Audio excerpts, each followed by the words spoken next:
Nå, tænker du nok. Hvad blev det så til med det der sindssyge noget, han er gang i med en tænder og det der quad og de her fede produkter?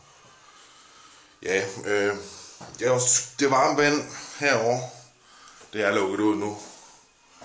Quadden, den burde være måske nok tørres.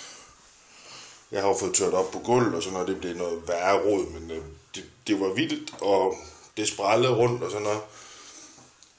Hårvoksen havde jeg fået brugt. Håret er sat. Det var mig, der var i bad. Godt nytår. Og det var ikke en spøj. Selvfølgelig har jeg ikke tænkt mig at drukke min quad som sådan. Men den skal da køres. Den skal have noget Corrosion X. Det er da klart. Og så skal den sgu da ud og flyves. Ude i det der snevejr og sådan noget. Men lige frem og baden, det har jeg kraftedeme ikke råd til. Så skal vi snakke med nogle sponsorer og sådan noget, men det er nej. Kan I have det? Pas på jer selv. Tag fucking hjelm på, eller sikkerhedsbriller, eller sådan noget, man ved aldrig, hvad for en spasser, der står bag dig.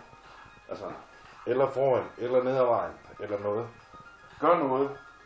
Der er krudt over det hele. Jeg har selv gammel krudt til at ligge. Der ligger nogle gamle heksehylde her, de ligger selvfølgelig i køkkenet. Jeg tror også, der ligger faktisk også arbejdshandsker. Der kan man se. Der ligger så nogle gamle rør. Her er nok det farligste i hele mit køkken. Det her, og så det sukker. Og så sådan noget, der hedder KNO3. Kan vi kalde det. Man kan godt kalde det meget kraftig kunstgødning.